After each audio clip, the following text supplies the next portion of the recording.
Romery. All right, so yes, now concerns, thoughts, things you want to share, things you want to pick one another's brains about.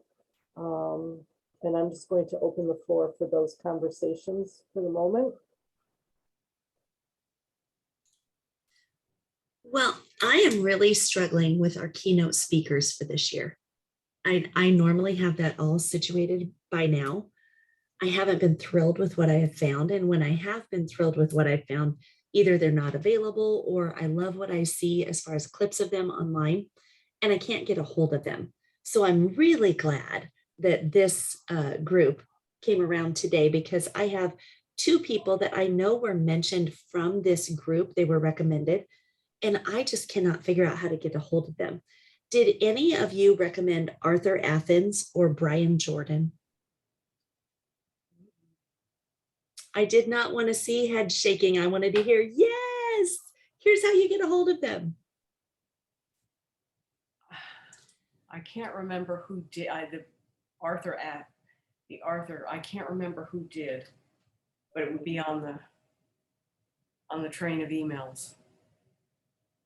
Do you remember roughly when somebody brought it up, Sharon? Because I keep copious notes, not just the recordings that Jennifer mentioned.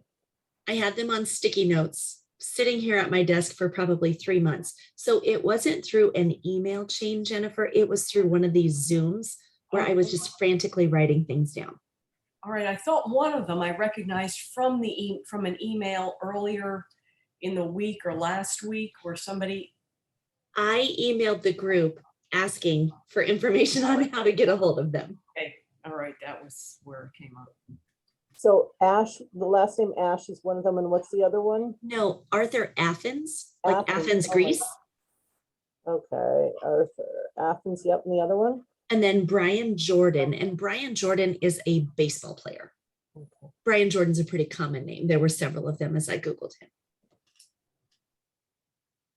I'll go back and check my notes and see if I can find a name, one of our names attached to those names.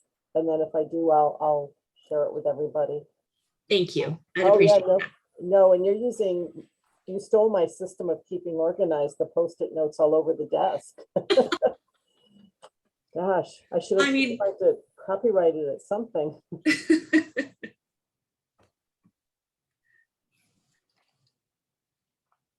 And I should interject, totally unrelated to concerns in this and that. I don't know if you all know that Leslie has been named the interim exec in Colorado. So in addition to all the stuff that we all grapple with, she's also grappling with, the key leadership role of CASB. So congratulations, Leslie. Thank you. Congrats for sure. Yeah, one person earlier today said he didn't know if he should say congratulations or condolences. So. Was this a sudden? Yes. Switch, yeah. Yeah. Yeah. Well, I feel and know that CASB's in great hands with your leadership. So good luck, congratulations. Thank you. We're here for you. I know. Well, I'll share, we have 3 keynotes. The one that is the kickoff day, her name is Jennifer Kitt, but it's spelled K-I-E-T-T. And she speaks to emotional intelligence and leadership, resonating leadership. And her videos looked really good. So, and her reviews. So we're going with her for our opening kickoffs. We haven't ever utilized anybody like that as a speaker. The next one, which I got from this group, is Dr. Pedro Noguera. So he's on Friday. And then I also got this one from the group. Our closing on Saturday is David Horsager. Yeah, good. One of the best photos we have ever taken at our state education conference, and it's even hung in two different places in our office, and don't let this scare you away, is when David jumped up onto a table during his keynote and the entire audience is glued right on him. And you can see me in the background trying to snap a picture with my phone. And he was just so engaging. I was a little worried about the insurance implications if he fell off that table, but it all worked out.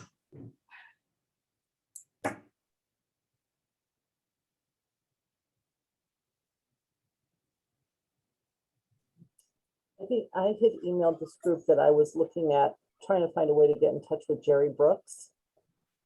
He's a principal in the southern part of the country, and he does these great videos on YouTube, short little sort of, it's sort of comedic, but observations that only teachers and principals and even superintendents for that matter and board members could appreciate, the things that happen in the classroom. You walk into a kindergarten classroom and, I've been unable to reach him, and I reached out to actually the Iowa ASBO group has had him just before the pandemic really truly broke, but they did have to pivot. So I guess it was as the pandemic was breaking, and really spoke highly and gave me a couple of ways to reach out to him. I haven't heard back. And I was hoping it was going to be a session where it was one of those, the last few years have been really difficult. Next step, the work you're doing is really valuable and you are making a difference, as difficult as it is. And then the last step, leave with hope. But a couple of people in this group, along the lines of when Sharon was emailing too, recommended Adolph Brown, who they've had, and spoke really highly and said that he could probably do something like that. I don't know if any of you have had him. Yeah.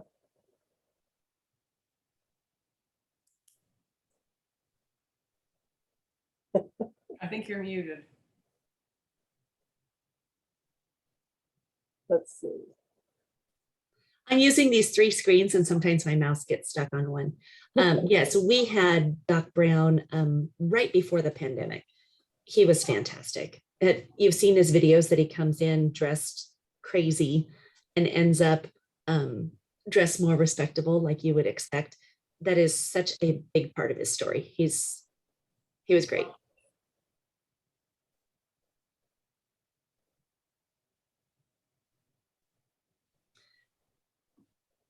So I will pass along a couple of names that I can't use because they've been used in Nebraska recently. Our Administrators Association has their annual event. They did it 2 weeks ago.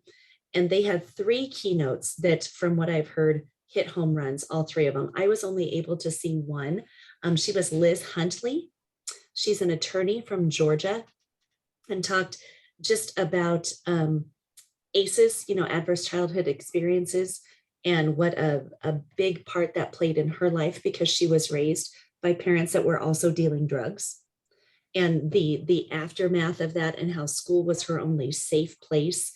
And just, it was so uplifting. She was fantastic. Just really filled the cup of the people going to start their school year and gave them some purpose and let them know how important they were. They also had Mike Maddock, Maddock. People loved him. And then people also loved Sam Glenn, Glenn. And I had looked into Sam before for our conference and just wasn't quite able to make that work. So now I can never have him because my counterpart had him.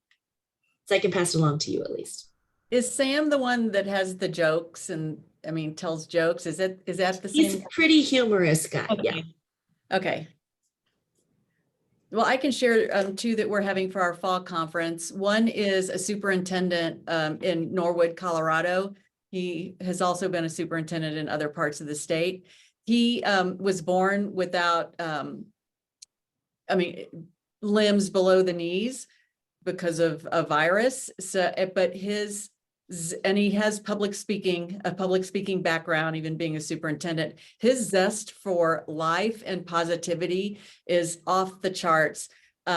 He speaks about meeting people where they are and learning from others. Norwood, where he is right now, is a town in the Western Mountains that's very unique in their perspective with outsiders that come in, to put it mildly.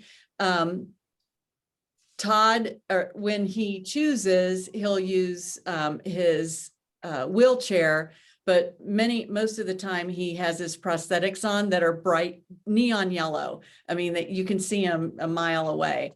And he's in it's a K-12 school, so his attitude with students is amazing.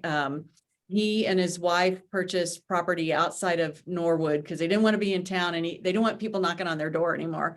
And they are creating a camp called I think it's the Giggling Goat. It's a space for disabled adults. I think it's just adults right now, to come and have an outdoor experience, camping, ropes courses. I mean, hiking, a myriad of things. And so he'll be speaking. He's our closing keynote on in our fall conference. But he's amazing. You can't sit with him and not have energy and feel just really good leaving with a zest for life going forward with whatever, which is what we believe that our members need to hear right now. And then I think, what was his name, Leslie? I wrote down the details, but I didn't get his name. Todd Bittner. It's Todd, Bittner, and he's a superintendent in Norwood, and I can share his personal email address with you as well. And then the second one, the one that's doing the kickoff, because the theme for our events going into the fall is Portraits of Success, Why Our Stories Matter. I might have stole it from some of you, I don't know, but thank you if it was you. And so our opening is Dr. Joyce Brooks. She is also an awesome person. I've done a podcast with her before. She was raised in Arkansas in a segregated town, and went to a segregated school, and then they desegregated and brought the students together. She also was the first Black teacher in an all-white school in Arkansas. So just sharing that story there. And she goes on with her story. Again, just an awesome, positive person who's been involved in education forever. She is the chair of the NAACP in Colorado. And if you're interested in her, I can share her email address with you as well. Just reach out to me and let me know. But she is a great, I've seen her speak before, and everybody listens to her. I'll just put it that way. She's well known in our community. And one thing she's been doing, because I think she's in her late 70s, but she's been going around doing half marathons in every state in the nation. And she has like 3 more left. So she can finish her bucket list of doing half marathons. Walking would make me crazy, but that's what she's been doing lately.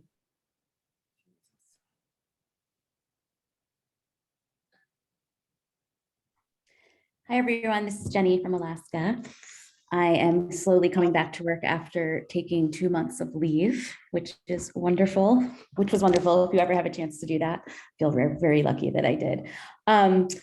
So I'm just curious, I have a couple of questions around keynotes. I'm curious of what your budget is for keynote speakers, and do you ever have your keynote speakers do anything in addition to like the keynote talk? Like we try to have our keynotes also do a breakout session. So I'm just curious what you try.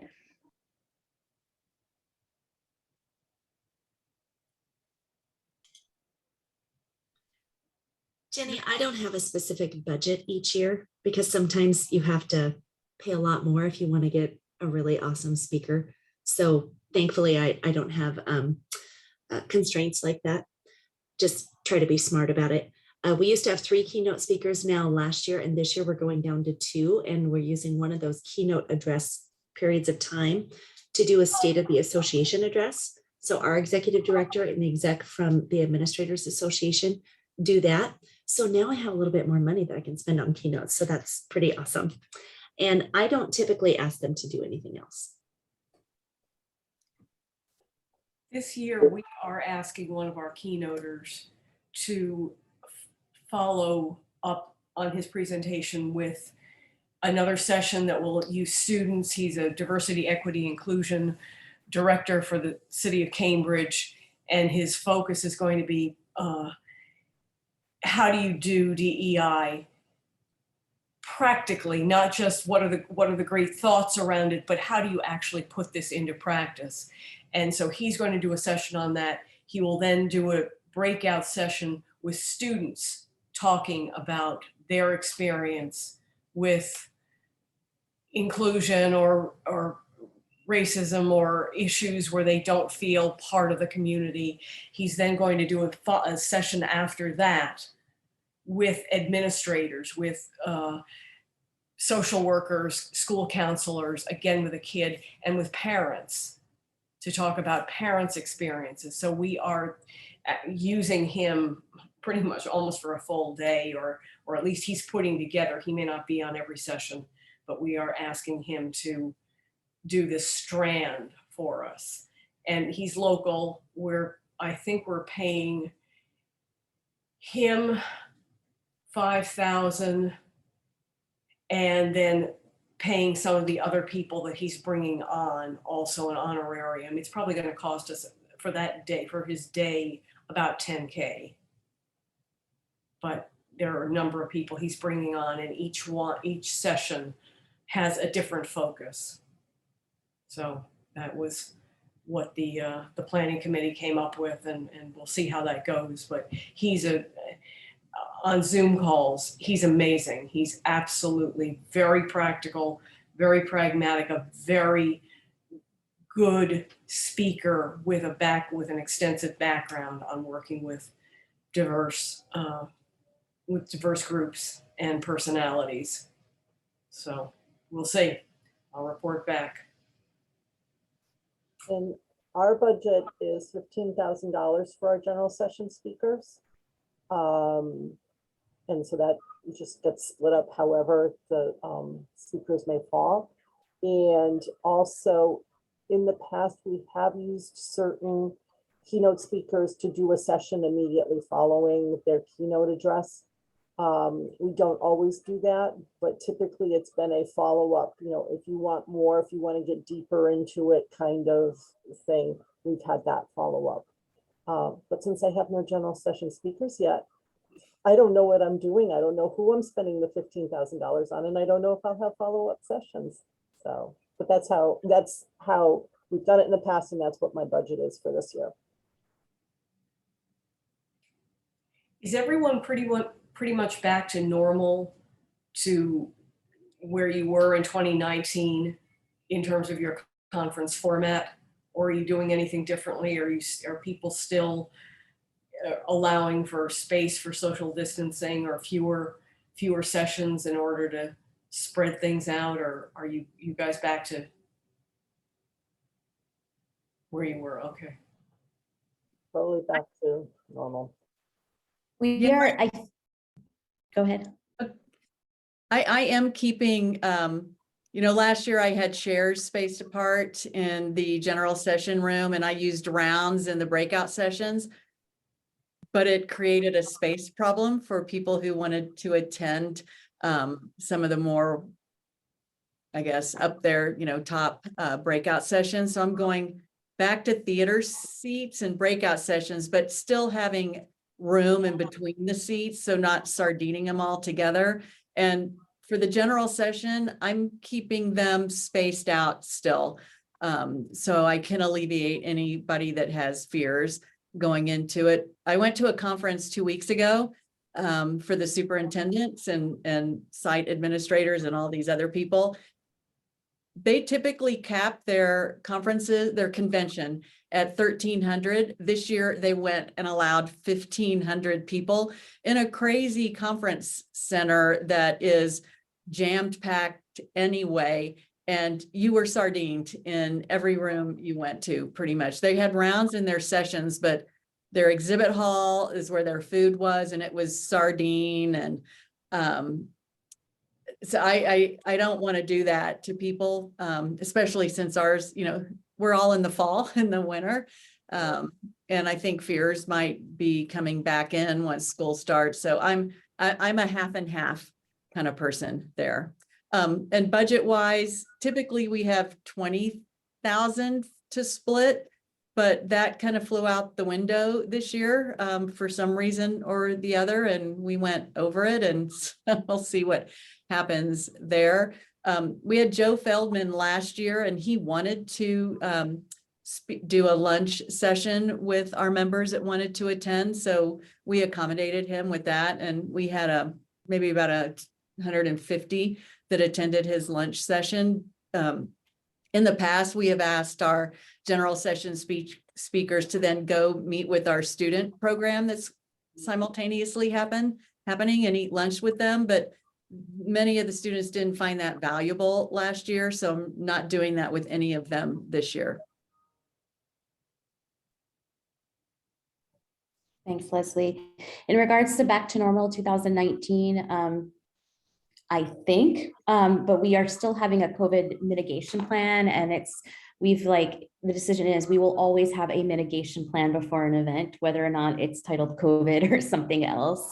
But for this fall, we are putting together a COVID mitigation plan that says, basically it has all the recommendations from the CDC. So we're not requiring masks or anything, but here are the CDC recommendations. If you are, immunocompromised, it's recommended that you wear a mask. And we will still have mask and hand sanitizer, those sort of things. And, now, Leslie, you have me thinking we had less chairs around our tables. And I think it would be helpful to stay with that. I mean, people are just more comfortable. We always have round tables. And so instead of 10, 12 chairs, when there were only 6 or 7, everyone was way more comfortable. So I'm going to think about doing that.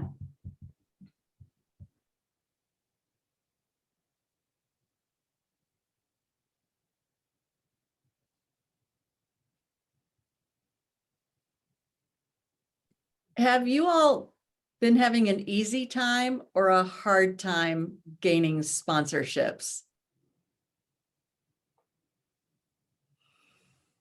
Or do you do that?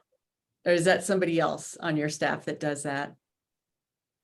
Somebody else on our staff does it, but I think it's been coming in a lot slower than it has in the past. Normally I would know who's sponsoring each of our meal events at this point. And right now we only have one, and that's unusual.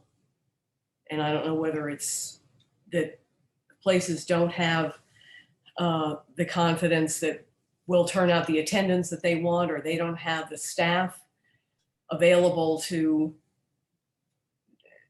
leave the office, as it were. And I'm not sure, but it is slow. It's slower. I don't know, I hope we catch up, but no, it's not like 2019. Our communications team, which is 2 people, are do the sponsor/exhibitors, and historically we haven't ever had many. Partly it's because we haven't tried, and so this is our first year that we're trying to put together this whole sponsor exhibitor package, where we looked at probably many of your associations, what you all did. And there's been some interest, but I don't know. I asked if there was a goal, a fundraising goal, and there's no goal of what we want to make, because we're not quite sure what the response is going to be. I know that doesn't answer your question, so I don't know.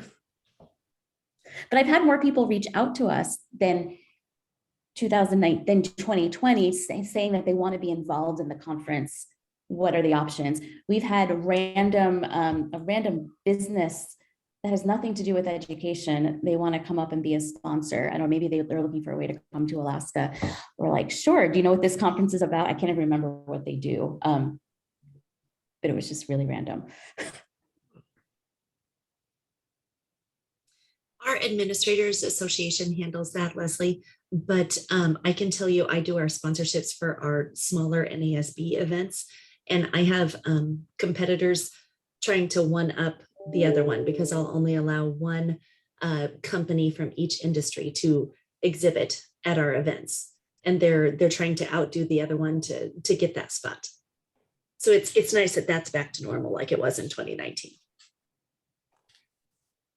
And ours, it's different in that I've had a few people reach out to us that I hadn't sent any solicitation to, but it's not making a difference in the, in the bottom line kind of thing. So it's different, but it's slow.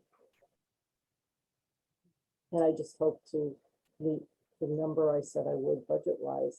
Because it does help, as we all know, it helps offset tremendously. Yeah, we have that revenue in our budget, unfortunately, and it's been really slow. And, so it makes me feel a little bit better that it's just not us. But it's hard to take time to figure out who to reach out to. And I think with the recession, people pull back on marketing as well, which would be the sponsorships, because last year we had 53 exhibitors, which is big for us. That's exciting. We're only at 28 right now. So it might still be early for people, but our early bird deadline is in 2 weeks. So I'm not sure. I'm kind of nervous, sort of nervous with that, but I don't know. We do have some exhibitors that have shown up that I've never heard of before, companies I've never heard of. So that kind of makes me feel hopeful. But at the same time, we can't even get people. Even last year, we have a student leadership strand scholarship to bring students to our program. I had to force a group that tries to do receptions during our event. I had to force them to do one of the scholarships last year. No one wants to do a scholarship that benefits students, which kind of, to me, is very interesting, since they want to come to an event that is in education. But if you have any ideas on how your other departments are doing development that's working well, I would love you to share those with me and Gabriella. This is Anne from Missouri. This is my first Zoom I've been on. So hi, everyone. Some of you may know Kelly in our office, and she's transitioning into a new position at the MSBA. And I've stepped in, but to kind of go off of the last two things that have been talked about, one of the places we'll use our keynotes, if we're paying for them, we'll write into their contract. We're doing this with our Saturday banquet because that's the big person that we're paying for, a VIP event, and then we will give that as a sponsor benefit. So kind of twofold, what we're doing with our sponsors that's different, or where we utilize them, and then to make our sponsorships a little bit more attractive. So we have Jackie Joyner Kersey. She's an Olympian. And she has a foundation now for Missouri public school students. So that was our big budget person for this year. And we wrote into her contract a VIP signing with those sponsors to then ensure we had a sponsor for her too. So that's helped.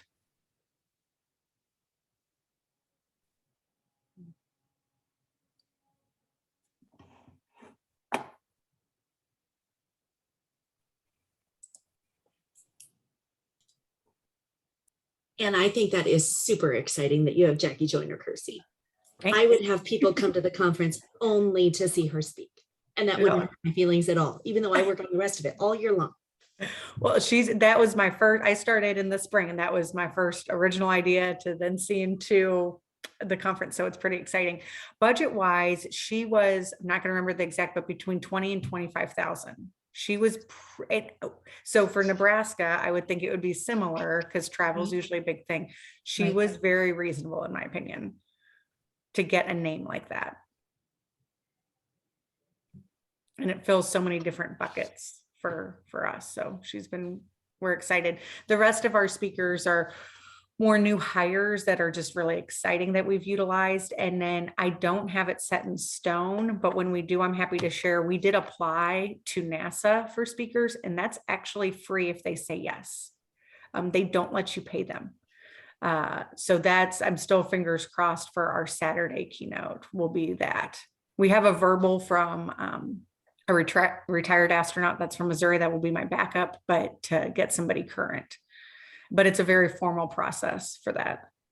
We did that a few years, quite a few years. Oh, I don't know how many years ago. It all blends together at a certain point. But yeah, you're right. It's a very formal process. And there's an astronaut, Rick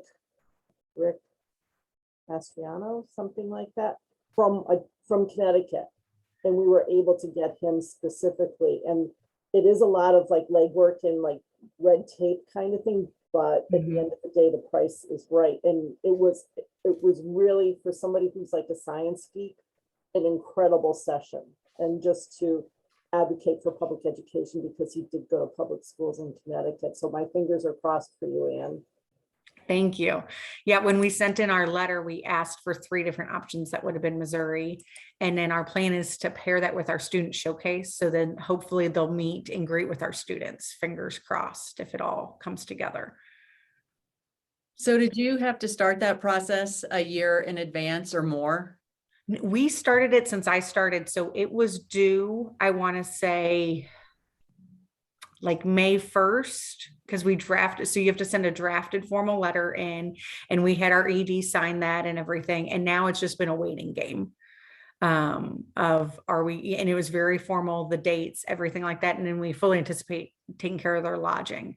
But then they're supposed to let us know it's a certain threshold of days to your event. I want to say it's like 120 days prior to your event is the earliest you can submit. So we did it on that 120th day.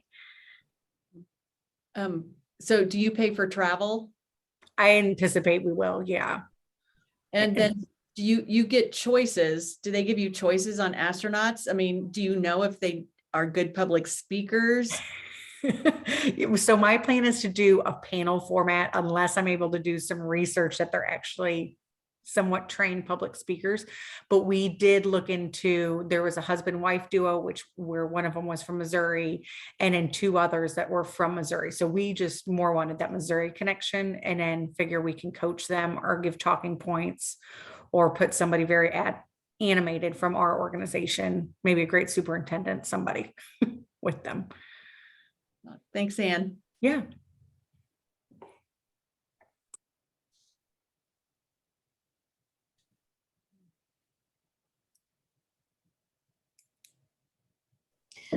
This is off topic but I'm curious if anyone went to Boston for the trainers / convention planners conference, and if so, how it was. Any takeaways to share with us? Leslie? It was good. It was good to meet with everybody, and it was people in NSBA, out of NSBA, you know, the gamut. And I presented on engaging students in your events. So I did that presentation. And the other presentations, I went to an Arizona presentation, and now I'm having to jog my memory, but it was really good. And then John from NSBA and is it Mark, they shared about Envise, all of that, which was exciting to get that information. And their keynote was good, which I can't remember who he was, but Chris Horan. thank you. I think, yeah, he was good. So it was a good 2 days, and I have my notes in another room, but I can go back and look at the presentations that I really enjoyed and that were good. I don't believe there were that many that were geared toward events. So maybe next year, if they combine, the events and the trainers together again, more people will do sessions. We'll throw sessions in there, and hopefully they get chosen for events. Thanks. And the food was good.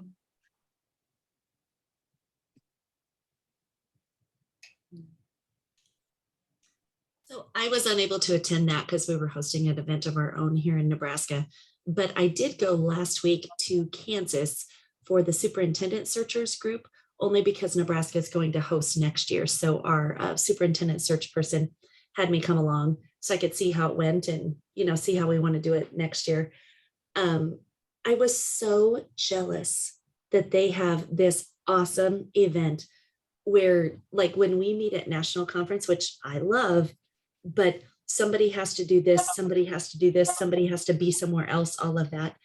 I was so jealous that they had a full day and a half plus of all of them together. No one had to go anywhere else. It was fantastic. How many people were at that? Like 30. Okay, all right. So a group, the option to exchange, to really know who else you're with and to be able to Yes. compare notes is definitely a component. I think they had about 15 states represented. Some states brought one person, some brought 4. Just a super, super group. It was a great experience. I just would like that with my group. So I was going to ask that then as a follow-up. Yes, Trainers has the event track. So we could make more of an effort to offer sessions for that and participate in that. Or, and I hate to say this, but do something on our own, because this is what we do, and I don't want to add another event to any one of us. But because I think that time is so valuable, just these hour time frames that we have each month, I feel like I've gotten to know you all so well and learn from all of you so very much. But the thought of having like a concentrated day and a half, just, oh my gosh. So I don't know. Or maybe, okay. It seems like quite a few of us are trainers and do have those 2 hats. And so, like, for example, I am planning to go to the trainers conference next year. Is it a possibility to see if we can add a half day or day that we could just be focused on convention conference planning? Because my concern is if I go and there's convention planning, it's like, which sessions do I go? Like, I want to go to both. Where's Trainers being hosted next year? Did they vote? They must have voted to what state? I don't know. Leslie, were you there for that decision? I feel like I was at another conference last week that was making the same decisions at the ED conference on where they were hosting it. So I'm probably gonna say the wrong state. Kentucky sticks in my mind, but that, I don't know. I don't know. Timmy would know for sure. Yeah. But the way that the executive directors are looking at how they're going to do it is because they're looking at it more from the states that are in an SBA and the ones that are in this other and the ones that aren't in anything, that they'll have their conference next year with 1.5 days of the full group and then NSBA on the half of the day for the last day. So the people that want to stick around for the NSBA part can, and the people who don't have to. So that was their idea and how they're going to try it to see if it works. So Jenny, it's kind of what you were sharing. Yeah, and I just looked at in the email, it's Kansas was what was decided for 2023. I've never been to Kansas. And Jennifer Handy. It was just there. It was awesome. And Jennifer Handy, I hear an awful rumor that there's probably going to be a Northeast meeting of some training. So with the execs and who knows. So.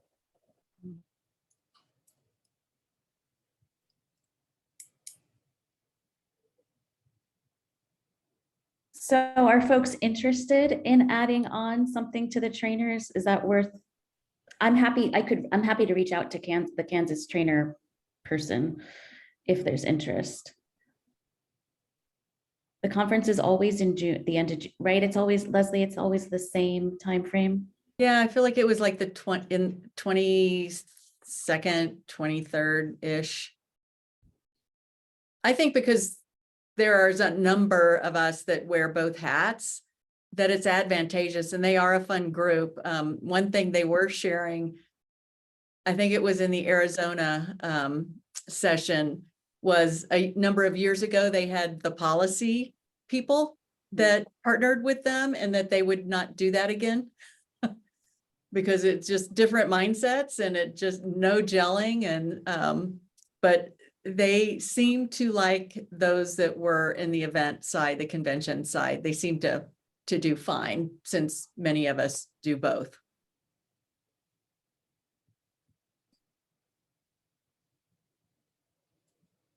Would it make sense to send out an email, because there are 8 of us here? Yeah. But to send out an email to the greater group to see what that interest might be for adding something onto trainers? Sure. And to clarify, I see, are we emailing just through our email, or are we trying to use the new system? I haven't shared the information because I dropped the ball and Oh, Vibe okay. has all our information. So I hope to be using that, but there is a Google Sheet that we have that I've been using the emails when I communicate with all of you off of that Google Sheet. Or Google Sheet, Google Form, one or the other. And I can add it to the comments also, just to make sure.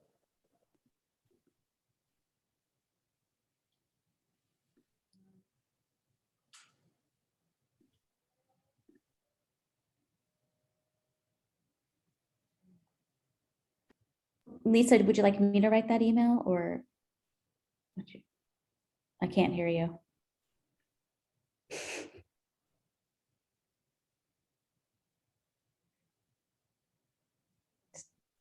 I had popped into Google to get the link for the list. Yeah, that would be great, Jenny. Okay. Will do. Thank you.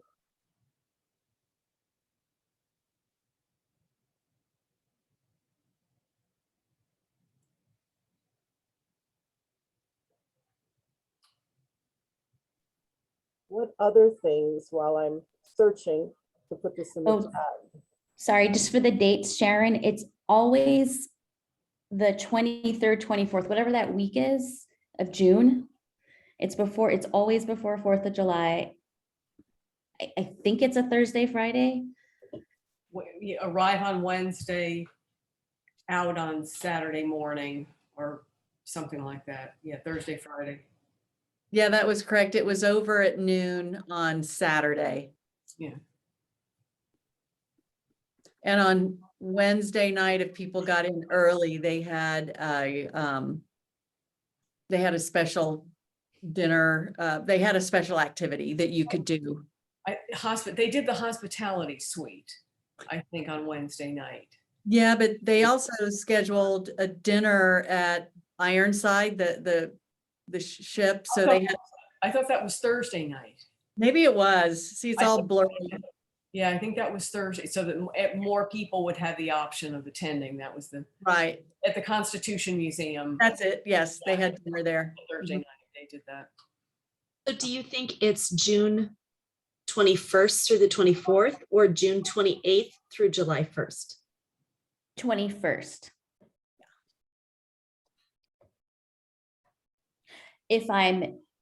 I'll confirm that, and if I was wrong, I'll include that in the email that I send to everyone. That'd be The awesome. official dates, yeah.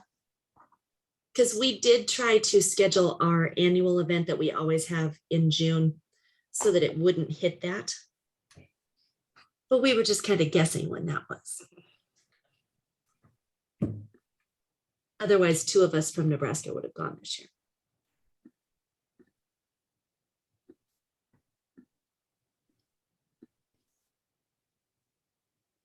What else, everybody? Have you all had the chance to take some time this summer to take care of yourselves and to unplug a bit, I hope?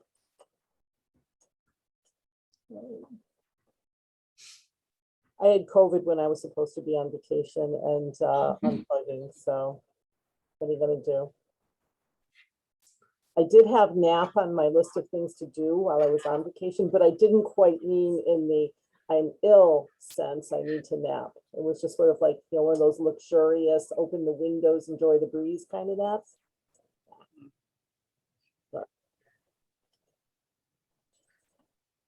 hearing there's not much more discussion, do we want to set up our next meeting? Yeah. Okay. So we've been going with the second Tuesday, it looks like.